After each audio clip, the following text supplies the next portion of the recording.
Press conference is about one Honorable Yusuf Hussein, member of the County Assembly, Dela Ward, Eldas Constituency, Wajir County,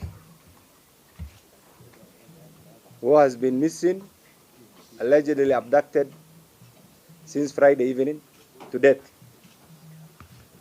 We, the members of Parliament, gathered here, express our deep distress and profound alarm over the shocking and brazen disappearance of Dela MCA Ward, the Honorable Yusuf Hussein, alias Tolfio. In a grievous and unconscionable act of abduction, the Honorable Yusuf was forcefully taken 4 days ago while en route to South Sea in Nairobi. This appalling incident is not just an attack on an individual, but also a direct assault on the rule of law in Kenya. The abduction unfolded in a shockingly bold manner while traveling in a taxi near Enterprise Road. Honorable Yusuf was intercepted by 2 unmarked vehicles.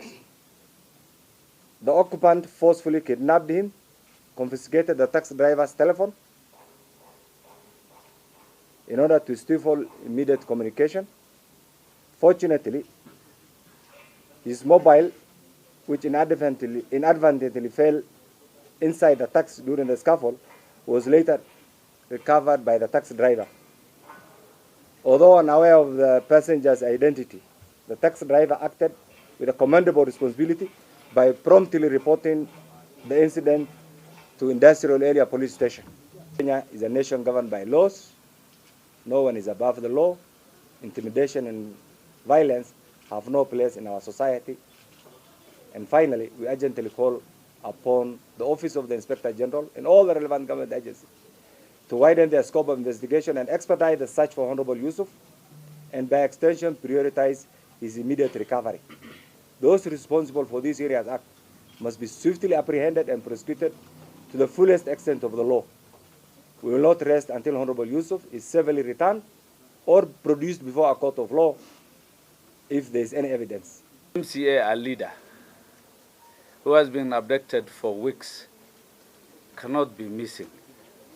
If he's a criminal and there is sufficient evidence to pin him down, we request the government to bring him to the courts of law so that he can face justice. But he can't be missing a leader. If he's missing tomorrow, I'll be missing. I'm equally a leader. So we want the rule of law and the criminal justice system to be functional, to convince all Kenyans that we have a reliable, dependable justice system. That is all we are asking for. Is governed by the rule of law. Our constitution is based on the rule of law and democracy. We cannot allow this to happen at this era. My message goes directly to the President of the Republic of Kenya, His Excellency William Samoei Ruto. During last term, he served under a government that was abducting leaders left, right, and center. And we thought and still believe he is the hope for Kenyans to stop that act. It has been rampant in the recent past in northern Kenya. Leaders have been abducted, members of the public. How safe are Kenyans if a leader can be abducted in a broad daylight? Is a question we need to ask the security apparatus in this country. We don't know where the honorable member is. The family are under distress. The entire voters of Dela Ward are also stressed. We don't know his whereabouts. We want the government to come out and tell us where the honorable MCA is. They cannot take the rule of law in their hands. Issue that used to be there with the last government, but we thought it has ended with the 2022 general elections. Immediately after the elections, the current president abolished even the unit that was dealing with this kind of, abductions, kidnappings, that happened even to the government employees. I remember it happened to them, the chiefs, it happened to teachers, it happened to health workers, it happened to so many people. After being held for 7, 8 months, I remember of a chief that was just thrown into the bush while he was completely out. You know, this has been happening with the last government. But after the swearing in of the current president, His Excellency William Samoei Ruto, he gave a statement himself. He abolished the unit. It has really, you know, it has been halted for few months, but it came back. This thing is now with us. So many people are missing. Other than the elected leader, we have so many civilians that are missing. I'm sure the statements are all over in the police stations. Unfortunately, now it came to the leaders. We are missing an MCA. Tomorrow it will come to the members of parliament. It will come to the governors. It will come to the senators. We cannot accept this kind of, you know, issues happening in our country. Trend which has been happening mostly in northern Kenya.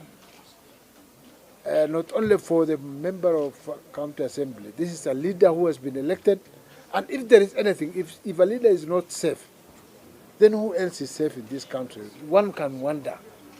Secondly, there is the issue about, people are talking about, if it's not with the government, the member of the county assembly, if it's not with the government is not holding it. Why are we questioning? Because the responsibility on the lives and security of everybody vests on the government of Kenya, nobody else.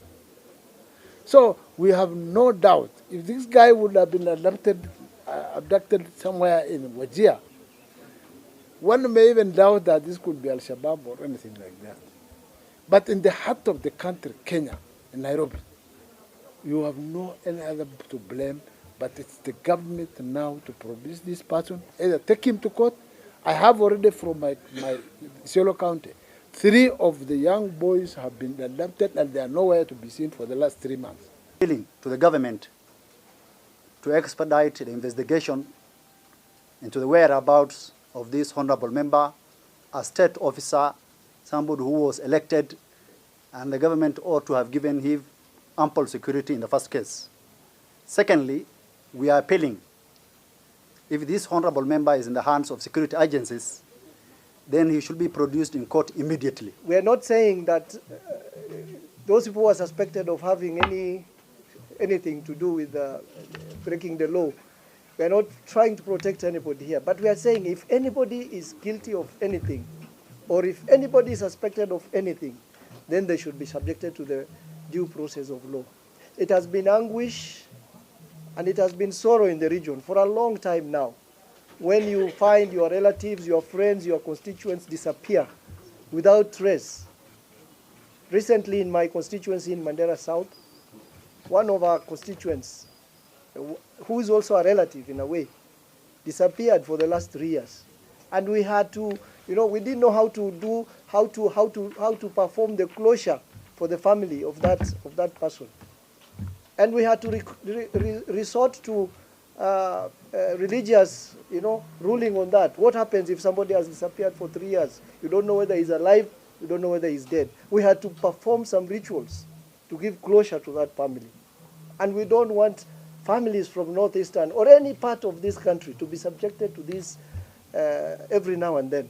I want to join my colleagues and follow suit that Honorable Yusuf, the MC for Dela, has been missing for the last 5 days.